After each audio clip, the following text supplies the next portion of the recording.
Welcome to the Louis Talks podcast, where I do what I do best, chat and talk to people.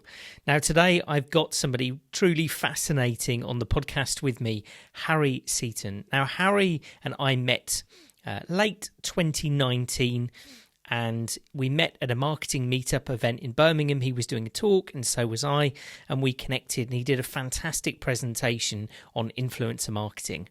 Harry, I think, is really unique in the sense that he runs an influencer marketing agency, but he himself is an influencer as well, and actually was one of the first micro influencers to work with massive world-leading brands.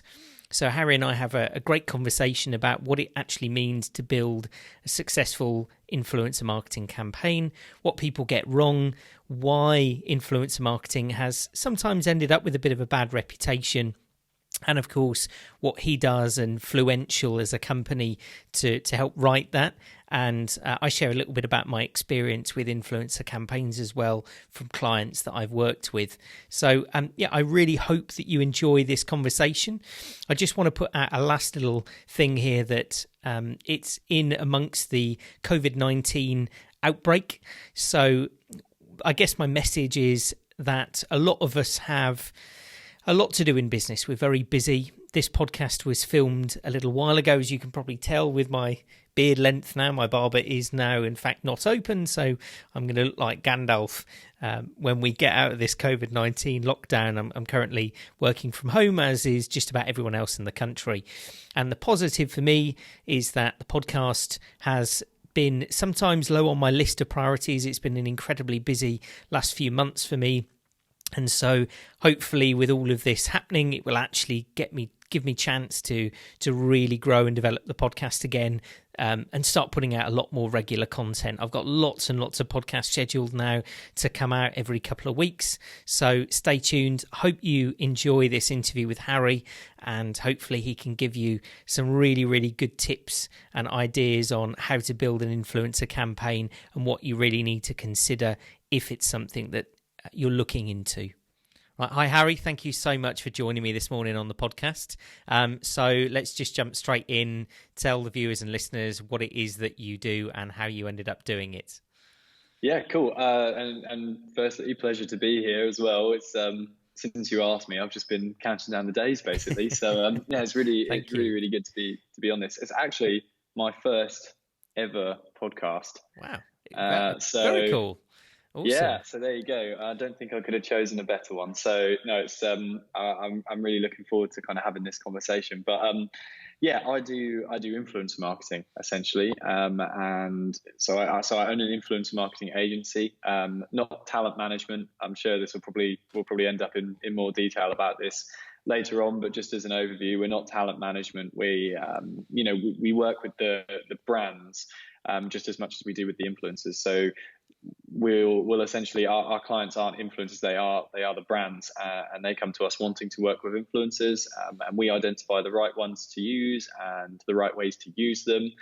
So there's a lot of strategy involved as well, and kind of an understanding of social media in general rather than just specifically influencers, because I think kind of to understand the kind of true mechanics of how you can make them work really, really well, you have to have more of a broader understanding of it.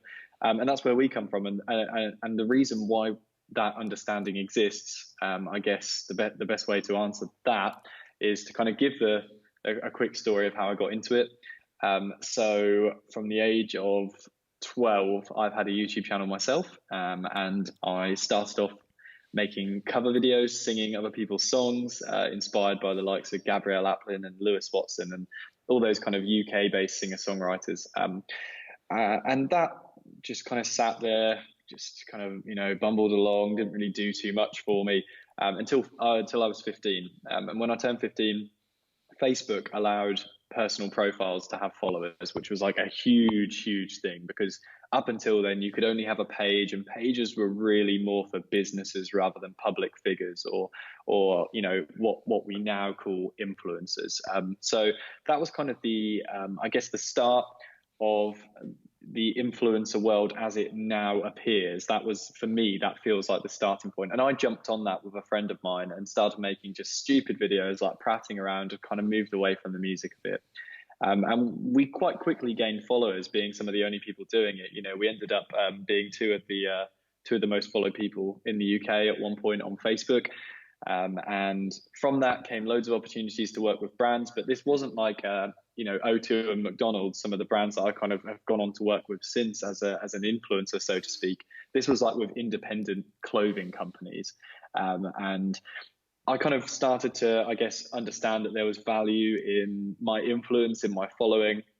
And fast forward a few years of kind of not really knowing what to do, thinking I was going to end up doing maths at university and then not even finishing my A-levels because I dropped out to sign a record deal, which ended up being a complete waste of my time. So, you live and learn. And I ended up at a marketing agency doing social media, kind of using everything I'd learned over these years, building social audiences and engaging consumers, and also turning people into customers, because that was one thing I had to do, was try and find a way to monetize my audience. And then an opportunity came for me to kind of stem out with the partners of the agency I was working at, to launch an influencer agency, because that was where my real expertise was in kind of the mechanics of influencer marketing, right from what I view as the kind of start of the way that modern influence marketing looks now. So that kind of 7 years of being involved in this industry came together and helped us launch Fluential based off, my existing knowledge and network. And now we're kind of growing and taking on people and working with more agencies, more brands rather, and also agencies as well, partner with them. And it's kind of, just grown into this thing that, I never thought I'd be doing a few years ago, but here we are. Very cool. Very cool. I mean, I think it's quite unique, obviously, that you've come through understanding how that works as an influencer, working with brands directly, understanding what that process looks like, and then obviously now being able to apply that to others. So, you're sort of representing both halves where, obviously I saw you speak a little while ago at the marketing meetup in Birmingham, but, I remember you talking a lot about the fact that actually a lot of people get influence marketing horribly wrong. They just think it's a case of, giving you a Coke bottle and you sort of stand there in your video awkwardly with this brand and think that that's going to actually drive influence and interaction with that brand. So I'd love to know your thoughts on why people get it so horribly wrong. Yeah, I think it's hilarious, and I remember actually I must have, clearly the talk must have been half decent then, because you remembered that part of it, which I'm very flattered by. That was my favourite part of any talk, is kind of criticising that way of working, because it's no good for the brand. It drives no real results, if any results at all. And the influencers don't even want to do it. The only reason they ever accept things like that is because of the paycheck, which means they're probably not even the influencers you really want to be working with, if that's what they're in it to gain. But yeah, I think the thing is that when influencer marketing started to grow, I try not to say came about, because, with things like affiliate marketing and word of mouth, it's essentially traditional methods of influencer marketing. So it's just kind of, the only reason it's called influence marketing is because I think we needed a new name for it when social media started rising.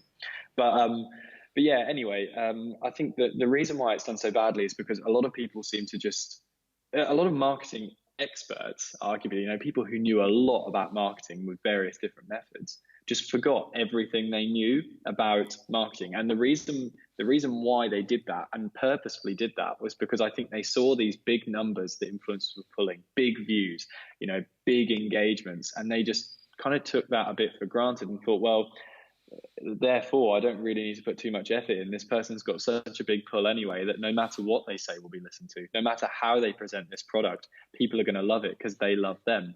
But it's just not the case. There's an element of that. There are, within any influencer's audience, there are a small portion, maybe 0.1 to 1%, that are so hardcore that they will just do what that influencer says, no matter how badly they say it or what it is. But why would you only want access to 0.1 to 1% of an influencer's audience when you've paid for the whole thing? And a lot of people just forgot about all their typical best practices for content marketing and actual advertising, and just relied on chucking something to an influencer and hoping that by them throwing it at the wall, it would stick. And and it doesn't, only to that tiny portion. So that's why I think a lot of people have got it wrong. And there's still such a big element of that now. There's still massive campaigns by massive brands where it's just not even the influencer, it's just a picture of the influencer's hand holding a product. And it's artsy and it's nicely taken and it's well edited, but it's still, it's not harnessing the power of influencer marketing at all, because it's just a digital billboard if you do it like that. So yeah, I could rant about that for ages anyways, but I'll stop there for now. Yeah, I think it is interesting that you say that they kind of forget what it really means to market to a customer base, because obviously a lot of that is specificity to the market. It's about understanding the target audience. It's about understanding the impact that influencer has.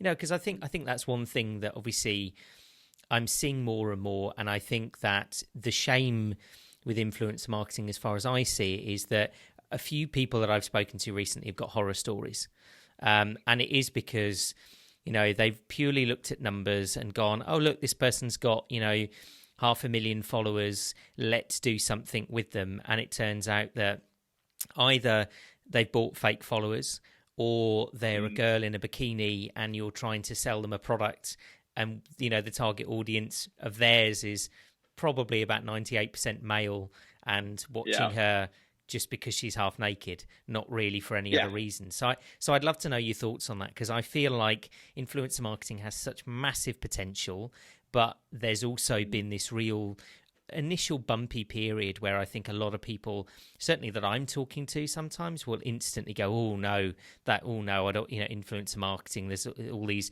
con artists out there who've got fake followers.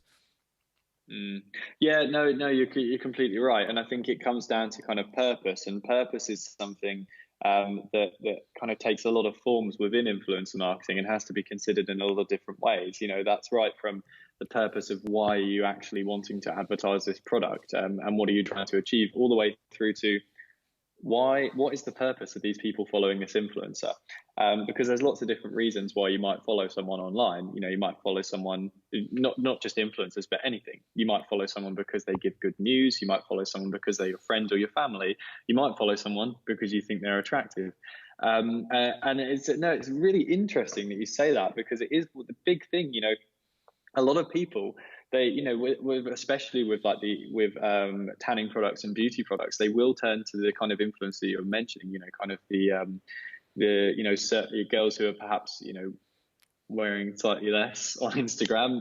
No easy way around saying it. And I don't think they take the face value and the big interactions, and they don't dig into the analytics. And, arguably, of course, there are going to be some of those people who do have majority female audiences too, but there'll also be a massive amount of them that have majority male audiences. And if you're trying to sell a tanning product, then it's probably not going to work too well. So you've always got to consider this kind of this purpose of why is someone following them? Why would this influencer even want this product? Are they able to speak about it with any authenticity? Because a lot of people think that with influence, this is the problem, is there's all these preconceptions, and no one seems to take kind of a less black and white approach to it. And I think the less black and white you are of it, the better, because some people will think, well, you only want to work with influencers that are experts in your field. But then if you make a product that it's impossible to be an expert in, then you're never going to work with anyone. So for example, one of our clients, car insurance. Who's an expert in car insurance? I challenge anyone to find an because why would you be? Why would you spend your life researching car insurance? Yeah, it doesn't happen. And on top of that, that can sell to pretty much anyone. Anyone with a car needs insurance, but but then there are other places where that does make sense. So for example, if you want to sell a cleaning product, then there are people who are kind of listened to and have authority within keeping a house clean. Like, for example, I don't like to use her as an example because she's so mainstream now that audience has become a bit diluted. But Mrs. Hinch, who blew up from having like the cleanest home on Instagram, ended up on Good Morning Britain. If you'd have hit her in her prime, that would have been perfect for a cleaning product. But then also, again, pretty much everyone uses cleaning products who has a house. So if you can find anyone who just is talking about their lifestyle in their house, whether they're a cleaning expert or not, there's still value in them. And that's why it can't be black and white. It's got to be diverse, and you've got to think, you've got to try and test it. It's new, and if you kind of pigeonhole yourself into one belief about it, then you might be, completely missing out on something that could be so valuable, without realizing. So I've gone off on a bit of a tangent there, but it's it's all about this purpose of why are people following that person.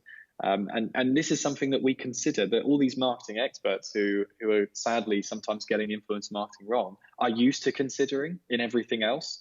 But when it comes to influencer marketing and they see the big numbers, they get sucked in by those big numbers and think, well, this will work. So yeah, definitely. And I think as well, it's specificity to platforms as well. I mean, I'm a big fan of Gary Vee. Saw him speak in Birmingham a few weeks back and this is one of the things that he was saying, is that actually, and it is so true, that each, almost marketplace, each audience base within Instagram or YouTube or Facebook, or they all have a slightly different way of engaging with audiences. Audiences are in there for various different reasons. That content has to be specific. I mean, I'm probably now sounding a bit old, but, I've recently got onto TikTok just, and after watching Gary Vee's stuff, and I'm just getting on there because he's like, you need to be on the platform for a few months, just watch and engage and see what it's all about. And, I must admit, it's probably showing my age a bit, but I don't really understand a lot of that content. So I think that the danger is as well there, that if I was to go to a TikTok influencer and say, well, they've got a massive following, I'm looking again at the numbers, and I think this product or this way of, advertising, which might work for YouTube, is going to work on TikTok, and that might not be the case at all. And I think, when even now seeing how brands are using TikTok, they are almost like mirroring the way that audience is engaging with that platform, which is quite unique. So I think that's another challenge, isn't it? Is how do you pick the right influencer and the right way of reaching an audience? And it has to be specific to the social media platform. You're completely right. And the reason is because I'll try and kind of use some examples here, but with TikTok, obviously there are a lot of people who are now suddenly going from nothing to millions, hundreds of thousands and even millions and even tens of millions of followers all through TikTok. And TikTok is arguably, there are a lot of people who are very clever with it, but also you can succeed because TikTok, the discovery and the algorithm on TikTok is possibly the best for growth out of any other social platform right now. That might change, but right now that it is the best. I'm quite new to TikTok myself. I've been on there, I've been watching, I've been getting ready because eventually there are going to be some really great opportunities. I want to make sure I can capitalize on them. But I've got a few videos out there, and when I had 10 followers, I was able to pull in like 1,000 views by using the right hashtags, which is crazy. And I've neglected my TikTok account recently, but just from probably all in, if I added up every minute that I've spent making a TikTok, I probably spent an hour in total, and I have like 155 followers, which isn't huge, but from an hour's worth of work and no spend, no anything. And if I kept doing that, I've no doubt it would continue to grow because there was momentum when I was doing it. But again, I'm going to keep using that P word, purpose here, but it is so true because, so for example, with YouTube, okay, say you've got someone who is a daily vlogger, and then you say, we'll take four examples actually. So we'll take a YouTuber who's a daily vlogger. We'll take a YouTuber who kind of creates, gaming videos, and then we'll take an Instagram person who shares their lifestyle and kind of dabbles a bit in Instagram stories too, and then we'll take a TikToker. So if you've got the YouTuber who's the daily vlogger, arguably going to have one of the most engaged audiences, whether their engagement stats, like their likes, comments, and shares, reflect that to the naked eye in comparison to some of the others, they will, because that audience will feel so connected to them because they see the ins and outs of their life every single day. They are so engaged to that person. The gaming YouTuber, now if they have a bit of a standout personality, then maybe this will be different. But a lot of the time, people are watching because they're interested in the content rather than interested in the person. They still have a massive place within the influencer world, especially the ones with the standout personalities. And some of the ones who, especially when it comes to like gaming products, obviously if they are a good gamer, then they kind of come off as an expert, so it's going to help. The Instagram lifestyle person, if they're doing lots of stories and lots of in the moment content, they probably got a fairly good connection with their audience. But if they're just posting nice pictures, probably not great. Again, they will have power recommending products that are similar to ones they've been using all this time, because that's how they built their following, but not a huge amount of influence. Then finally, the TikToker. And the TikToker is really interesting because let's say this TikToker had no other following on another social platform. So they built their platform purely on TikTok. So whilst TikTok does rely on personality, a lot of the time you're not talking direct to the people in your content. You're not sat here like we are now having a conversation like you might be on YouTube, or even like you might be on Instagram stories. Maybe you're funny, great. That definitely does build a following. Maybe you're talented, great. Again, that builds a following. But the connection that your audience are going to have with you is going to be very, very minimal, because they don't really know you. They don't really know you. They don't really trust you. They're not really influenced by you.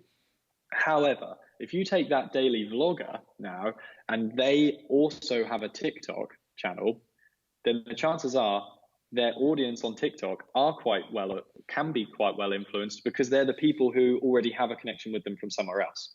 And likewise, if that TikToker was to diversify, the hardcore TikToker, branch out into something like YouTube where they can form a deeper connection with their audience, then in turn, their audience across all their socials is, their power and their influence is going to grow.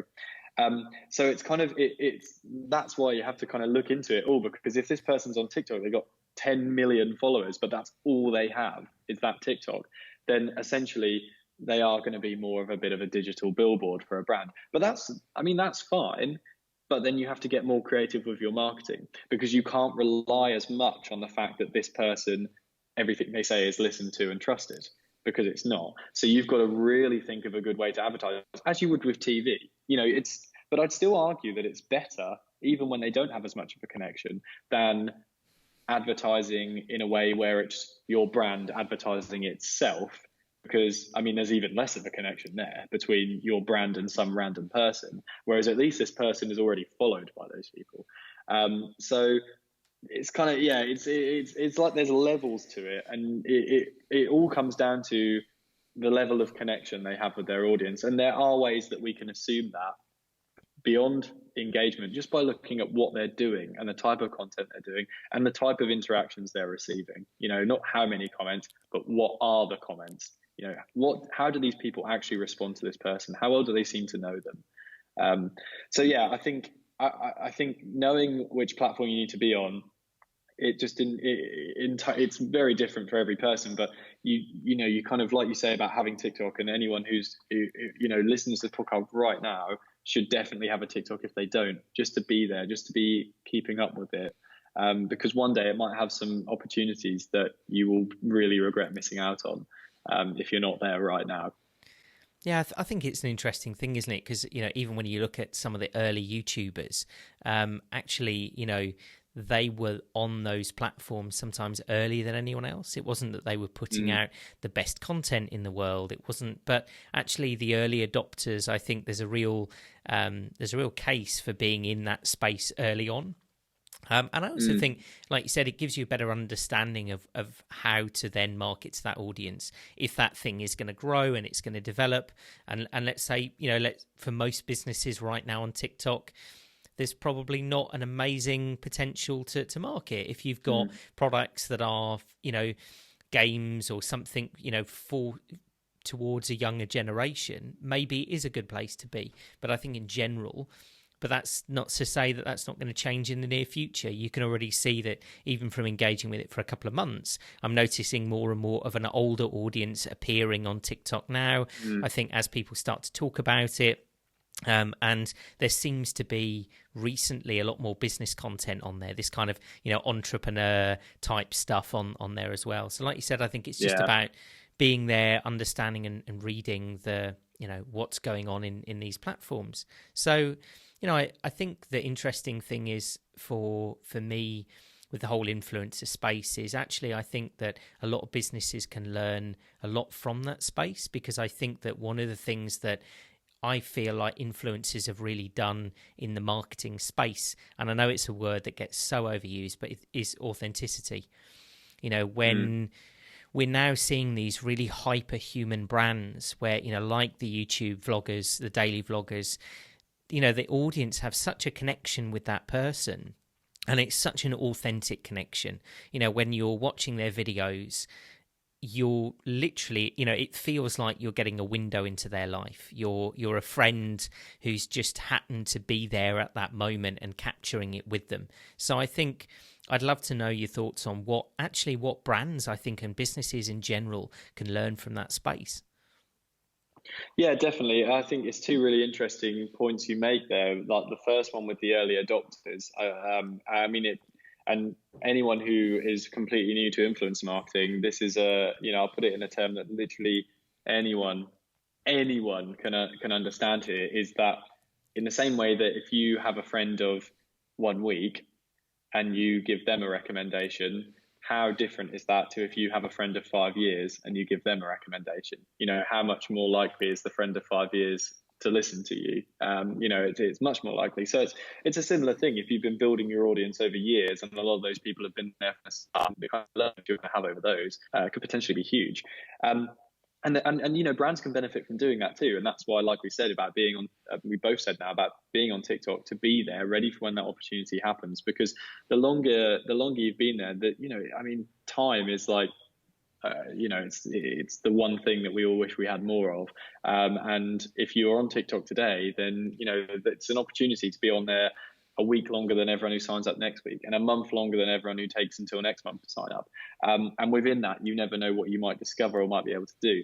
Now, in terms of kind of what brands can learn from these kinds of people, is that there is an opportunity for you to become an influencer. As you say, these hyperhuman brands, I think it's really interesting because, you can 100% become an influencer as a brand. Obviously, the one challenge is having the right people within the company that are able to kind of be this face of it.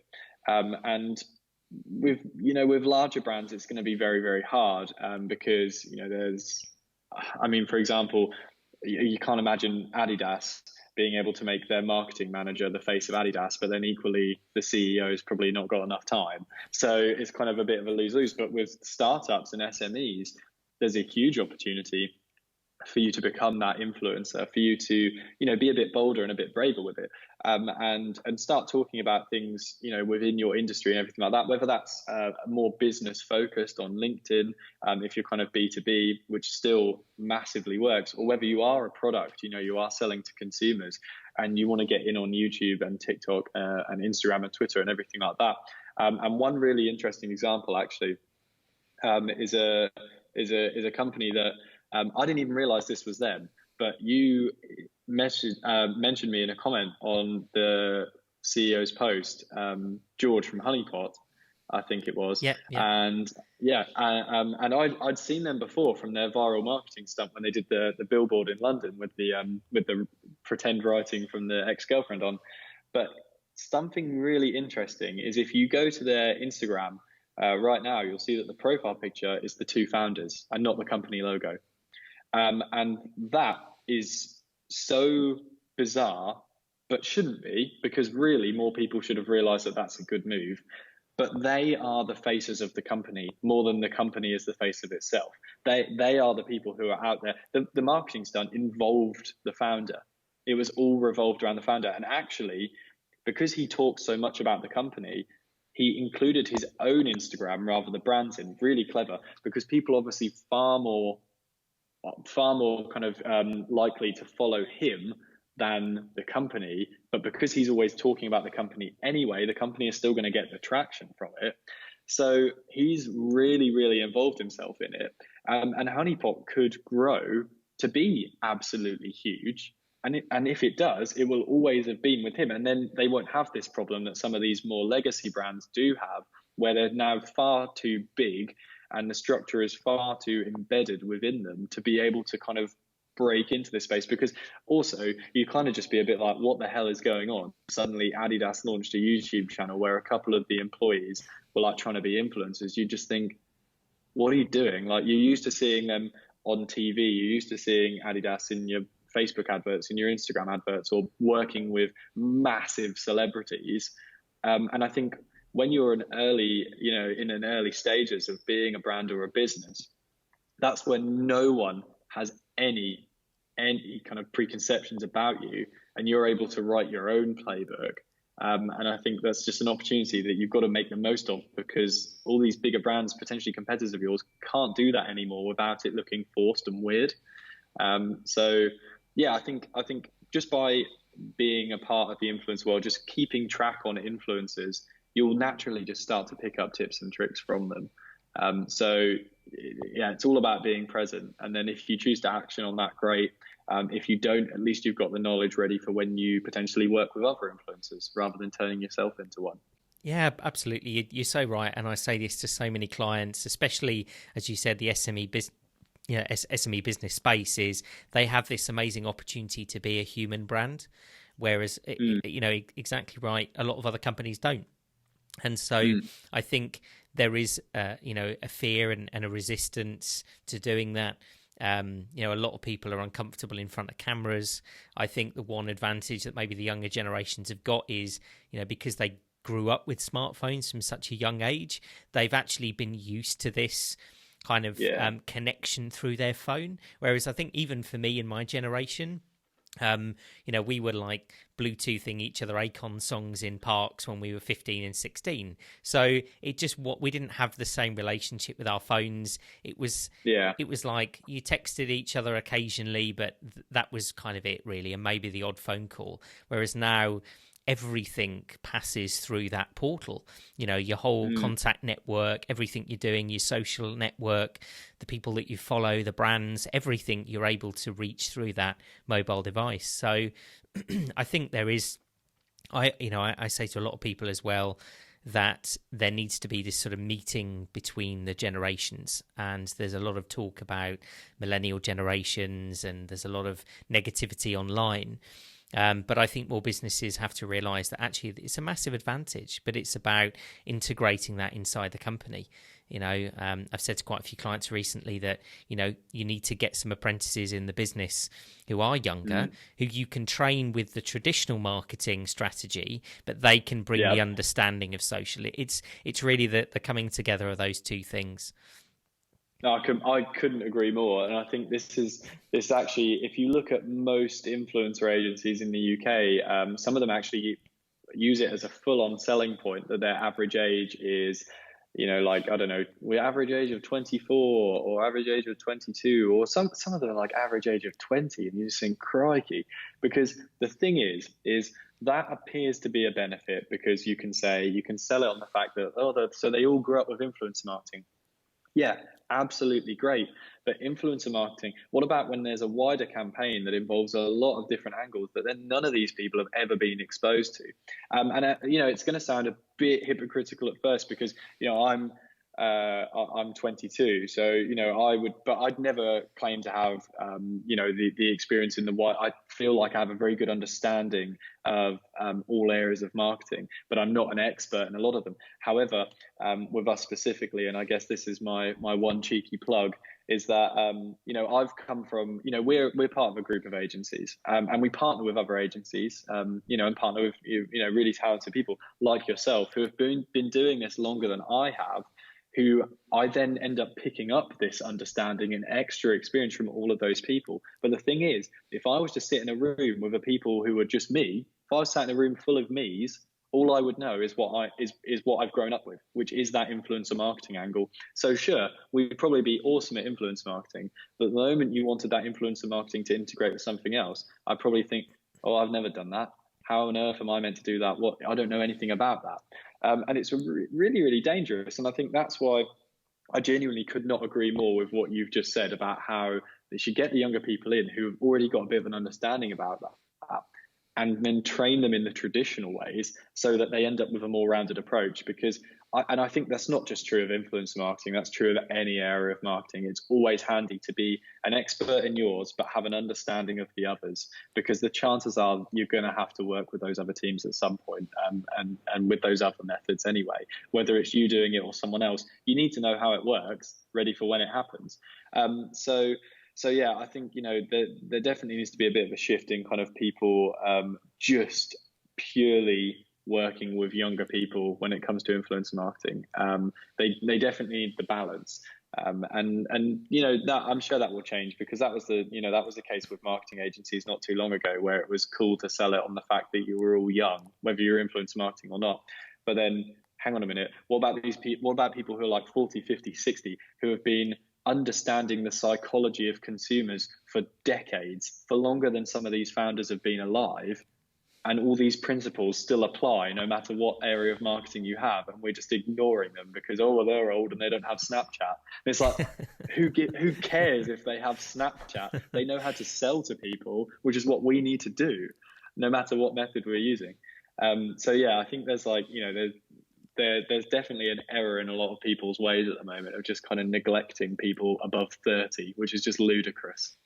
Yeah, you're so right. I mean, I have seen a lot of those ads and stuff like that, particularly on Instagram recently, where there's a founder talking, and, straight away we've got an average age of 21, 22, 23. And like you said, to an extent, it gives you an understanding of a particular marketplace, which is great. But like you said, there's always that needing for the backing of long-standing experience, because I think that, and it's one of the things I love about Gary Vee. He's saying, never be one-dimensional with your marketing. Yeah. And I think that the challenge is that obviously as the digital world grows, and I think that there is a sense, I say to a lot of brands, you have to be in the digital space because you have no choice now. 8 years ago you did, but now that's just how people are engaging with content. However, it doesn't mean that other forms of marketing are dead. And I've got a real bee up my bonnet about, gifts and appreciation of customers. And that's something that has to be physical. I, in my own business and clients' businesses, always say, think about the last 10 orders you had, and then, not the biggest, not the smallest, but what gifts did you send out to them to show appreciation for that business?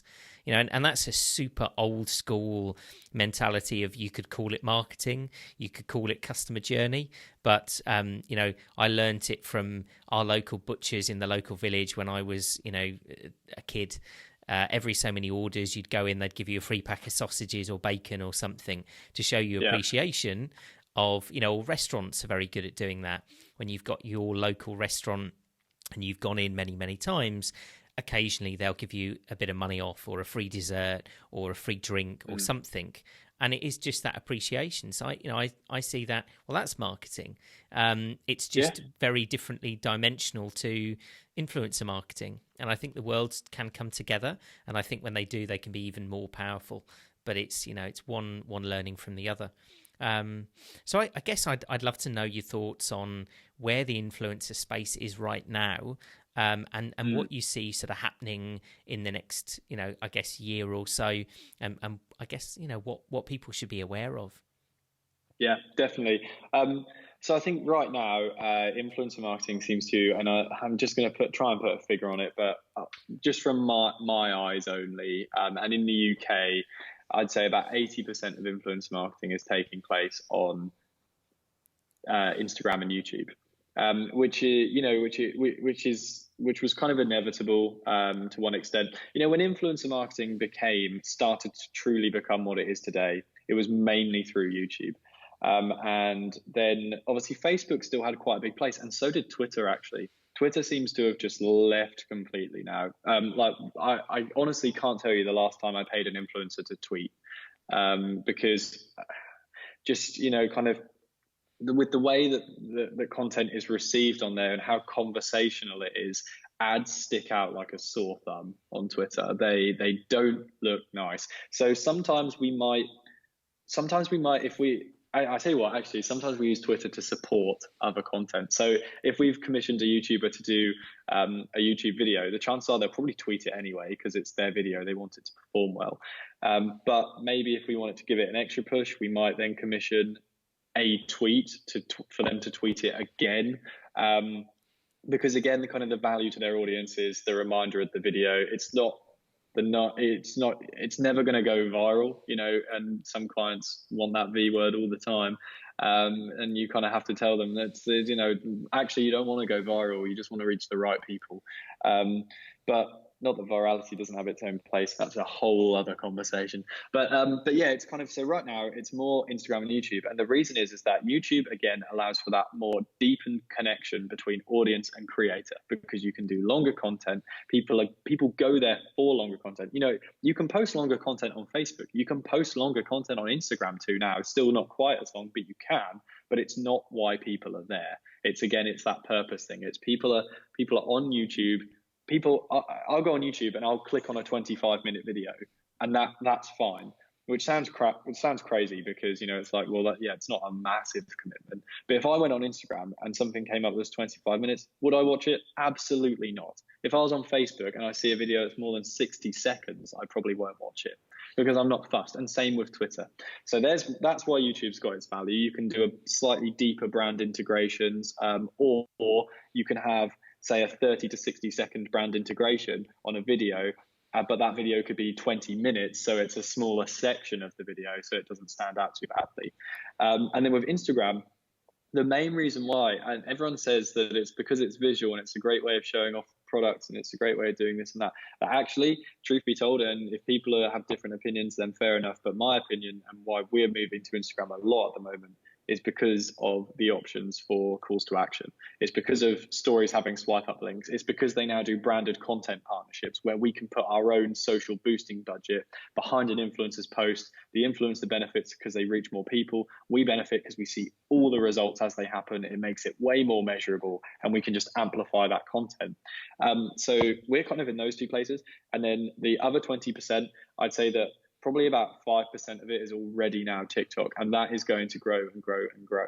And then that will fully explode when TikTok announces its self-service platform for ads, because that will come. It will definitely come. They've already penciled it for early 2020 for the UK. I'm pretty sure it already exists in the US. At the moment, you can launch like massive sponsored campaigns, and people like H&M have done things like that. And there's also record labels using it to push songs, because obviously music can be added to any TikTok. But eventually there will most likely, I don't know how they'll work yet. Maybe it'll be that when you scroll, because obviously you scroll up to get to each video, maybe it'll be that you'll scroll and there'll be an advert there. I don't know. Maybe it'll be that you'll be able to come on in the loading screen. However it happens, it will happen, and therefore people will start to take advantage of that, because likely along with that, influencers will get better options for sending people out of the platform. Because right now, your only real nice options would be to change your Instagram or YouTube social handle that you're allowed to display on your TikTok to maybe a brand's, and then maybe try and integrate that with your video to make it obvious that's what you've done. But it would be a bit jarring. So then the other percentage of that, I would say the remainder is made up with podcasts. And those two things are what's going to grow and grow and grow. So those two are going to start to eat away into a bit of that budget that's currently being spent on YouTube and Instagram. And again, with the podcast, it's purely because eventually the platforms are probably going to realize that they can attract more podcasts, attract more brands, attract more money if they allow for influencers to include pop-ups and options for sponsors to have their links within podcasts. So I know obviously a lot of the time you're listening and you can't really do anything if you're told about a product. I mean, if you're on a 4-hour drive, for example, you listen to a 4-hour podcast, they mention it in the first 30 minutes, you might have forgotten it by the end. I could definitely see some kind of option coming in soon that at the end of that podcast, I don't know, you're sent some kind of list, or you receive some kind of list of the sponsors, or there might be an option for that, for brands to pay more for it. But regardless, it will grow anyway. Again, it comes back to that deepened connection. You're listening to someone for so long that you are really engrossed in what they're saying. You obviously really, really like that person to choose to have them in your ears for hours. So you obviously really like me, Louis, and I obviously really like you because we're sat here with each other in our ears. And same with, and then again with TikTok. Yeah. So those are the, that's where I see it going. But with Instagram and YouTube still being a big part, still taking up way more than kind of 50% of the activity. But it'll all depend on the features. If TikTok scrap the self-service advertising platform, then it might all go wrong for them. Also, equally, if the self-service advert platform comes out and it's awesome, and for some reason TikTok users engage with ads really well and really cheaply, people might not bother as much with the influencers because they'll just run their own brand ads. And same with podcast. If there isn't kind of any innovation in the way that you can sponsor a podcast, then maybe it will die off eventually, or just stay at the same level. There's no telling. These are just my predictions. But hopefully they're right. We shall see. Fantastic. Well, we'll refer to this video in a couple of years and see what happens. Yeah. But yeah, I think it is a really interesting space right now at the moment to see what's happening. I think it's very exciting because I think that there's more change and development in the last few years than there's kind of ever been within the marketing space. And although I suppose you could say that they're all new ways of doing the same things that have always been done, but I think that it's the range that you can reach. And I think that what kind of excites me is that we've kind of seen that organic reach decline on Facebook and Instagram, and then you've got kind of LinkedIn and TikTok that have popped up, and so then they're really building that organic reach and people are really engaging with that content. So I think the exciting thing in the future is seeing what's going to happen long term with this space, because there's going to have to be more diversity, because I think just putting a gateway in and saying if you want to get known on Instagram, you're either going to have to spend 8 hours a day on the thing, or you're going to have to pay an awful lot of money to reach those audiences. And I think that it's going to be really interesting to see what happens with some of these newer platforms, and whether they decide all to go down exactly the same route as Facebook and Instagram have done. So yeah, super interesting. I mean, I think one of the questions that I often get from people about influencers is sometimes people are a bit resistant to the idea. They've heard about it. I think they've seen that it works, but they're nervous of whether it works for them. So I guess that gap in between, okay, I'm ready to go to an influencer agency and do something and do a proper campaign, but there's that sort of gap in the middle where there's a lot of talk about micro influencers and being able to do things almost like a test bed. So what would your thoughts and advice be on that period for a business where they're not quite sure but they want to do something to explore the idea? Yeah, well, this is going to sound so silly, because if I no matter what I say, because if I push agencies, then people might think it's just because I own one. And if I say try it yourself, then people might think I'm mad. So I'm going to kind of try and settle somewhere in the middle. So obviously it's a new area. Like I say to you, it's not a new area of marketing, but how it is now is a new area of marketing. So with agencies, if you can find an agency that you trust, if you can find one who genuinely has, has been around as long as it is possible to have been around here, of which I believe that, quite firmly that we are one. Not to say that we're the only one, but I believe that we're a very good option. Then great, because it is one of those things that is easy to get wrong. And you want to make sure that you're working with experts and people who are going to get it right. That being said, depending on your product, it might actually be a lot easier than you think to find influencers. And if you can, and this is only going to really work for B2C who are selling quite low value products, okay? Because things like, for example, our car insurance client, I wouldn't necessarily recommend them to this. They probably need a bit more expertise, because car insurance can obviously cost 300 quid, but it could cost £3,000. So there's a bit more risk involved.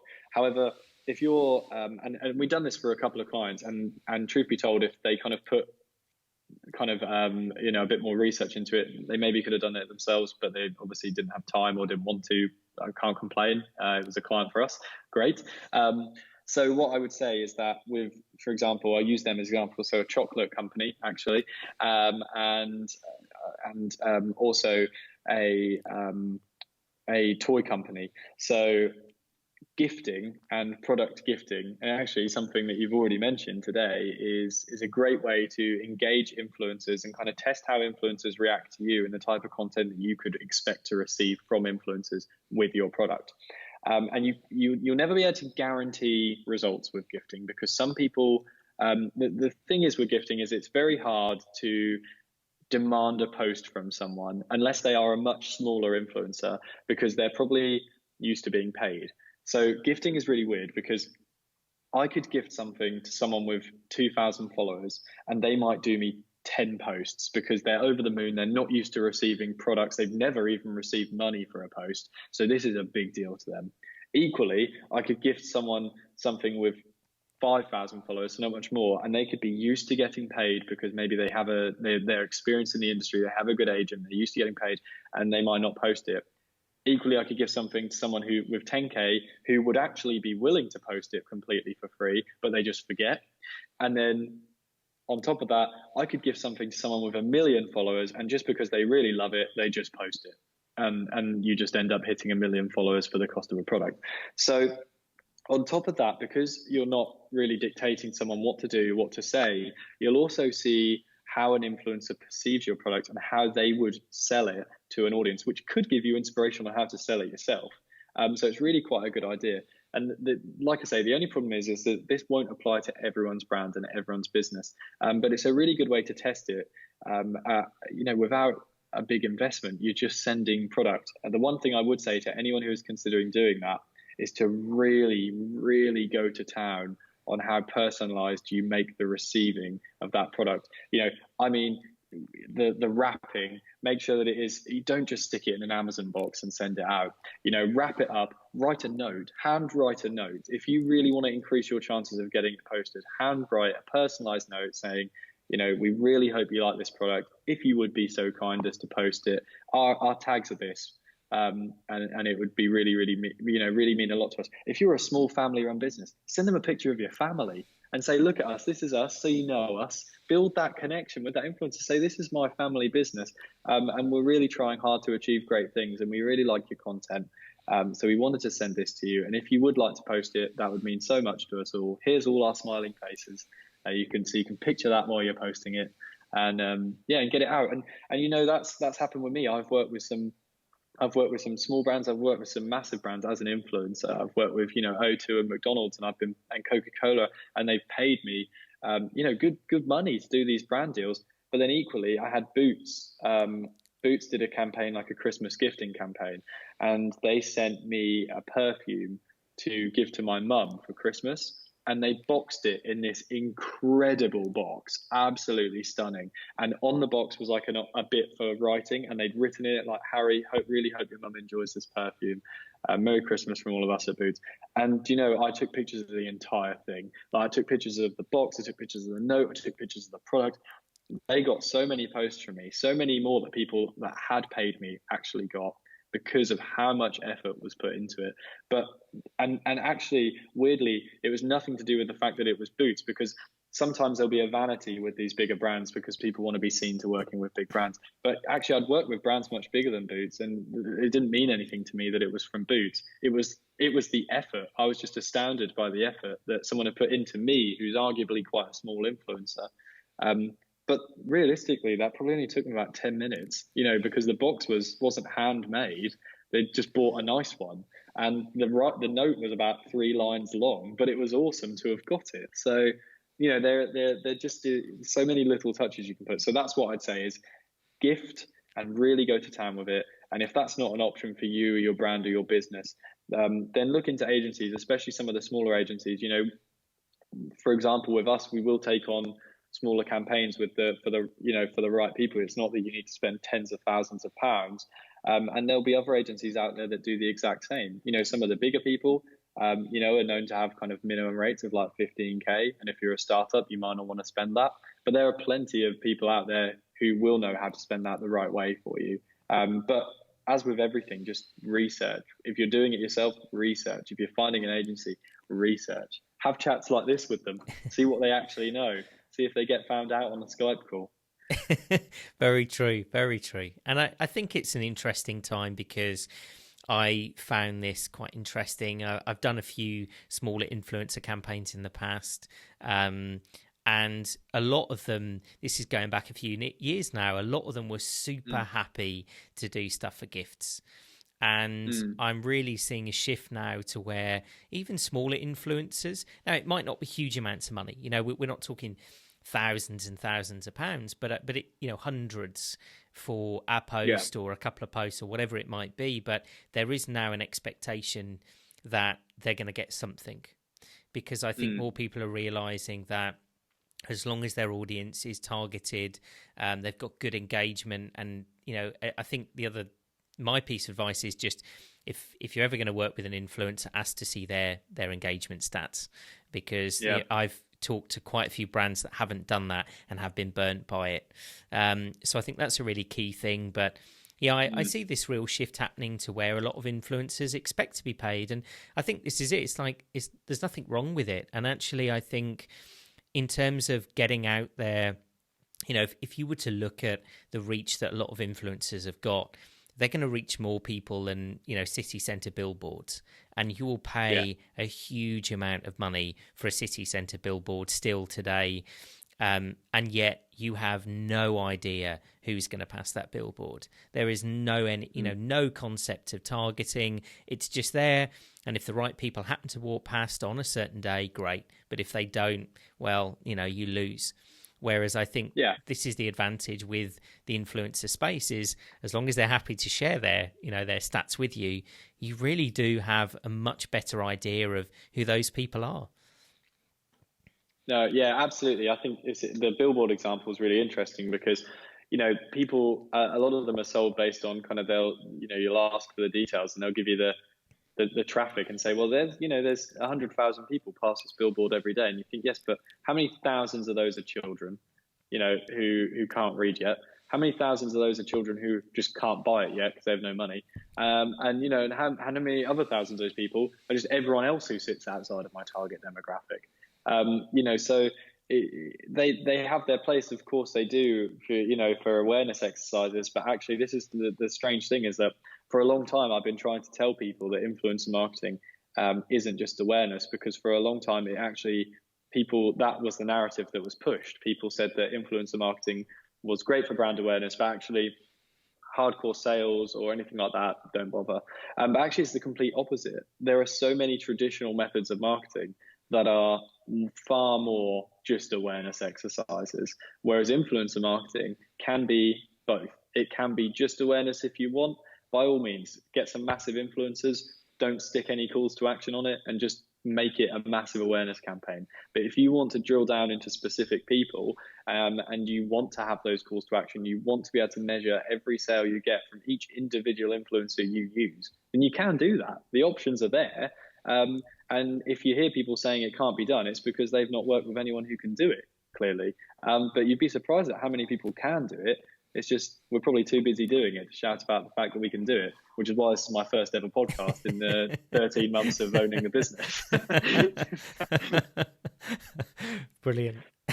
I think everyone's guilty of it. I mean, I think there's a bit of a joke within the agency world that I was with a friend who's got an agency in Birmingham, and they've been doing their new website for months and months. And he even said, he's like, I was almost tempted to get it outsourced to another agency because we haven't got time. So I think there's always this funny thing within marketing and branding, that actually you do it for other people, you do it for clients, but actually sometimes when it comes to yourself, everything else kind of comes first. So yeah, it is super interesting. So I guess, Harry, like, any parting advice for anybody who's looking to get involved in the influencer marketing space? And I think coming under two categories: either I think I'm interested but not quite sure where to go next, or I'm interested but I'm also cautious because of all the horror stories I've heard. Mm-hmm. Yeah, so the first thing I think would be chuck yourself for the first type of person who's interested but kind of just not sure where to go next. Start by just chucking yourself into as many of the platforms as you can. Experiment with finding some of your own influencers too, because then looking at people who are talking about things similar to what you would want your influencers to be talking about, maybe talking about competitors of you, understand how they're doing it as well.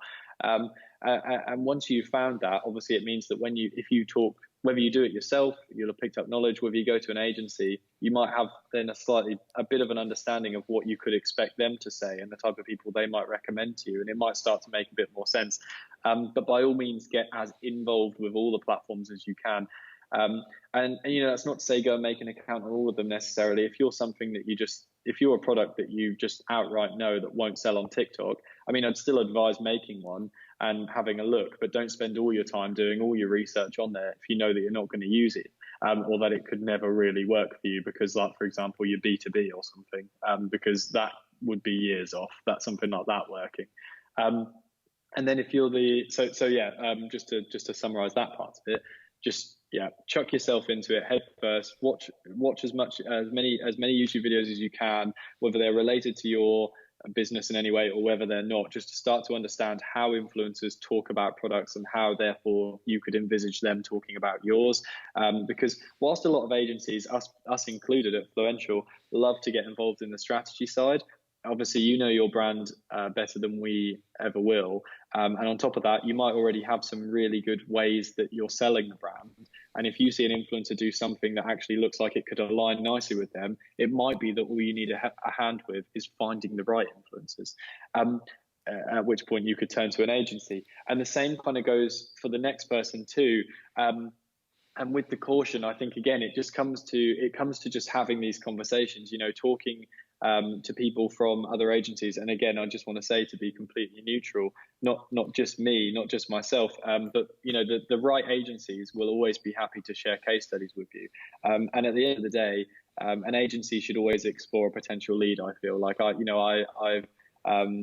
had people who've spoken to me for a year before and not gone ahead with me, and it doesn't bother me, and I think everyone should be the same, because I've also had people who've spoken to me for a year and then on month 13 they've come in as a client. Fantastic. I'm even more glad that I've spent that year with them.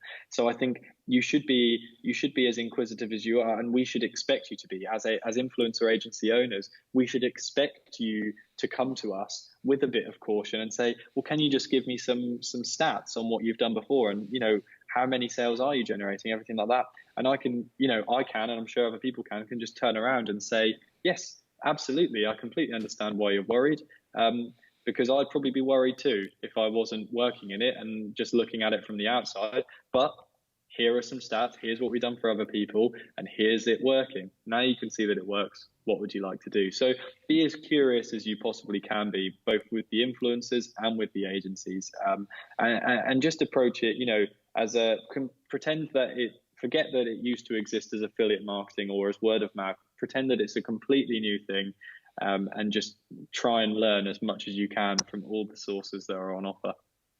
Amazing. Perfect. I think we'll end there, Harry. I mean, one last thing, I guess, shameless plug time, website, social media, that sort of thing. Tell everyone where they can find you. Yeah, fantastic. Okay, so to be honest, if you want to see the most content, you're probably better off finding me personally on LinkedIn, because it's the one thing that I do have time to manage.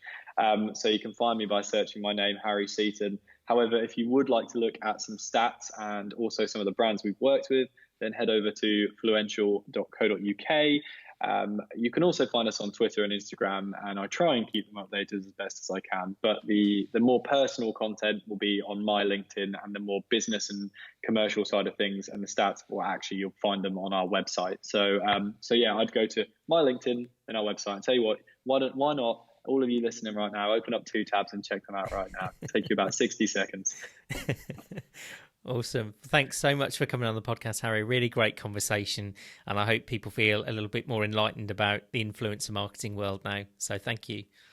No, thanks for having me, Louis. My first one, hopefully first of many, but if it's not, then, it'll be the best first and last one I could have ever done. Amazing. Thank you. Thank you so much. We'll have to do another one and dive a little bit deeper into some campaigns. Awesome. Thanks, Harry. Absolutely. Cheers. Cool. Cheers.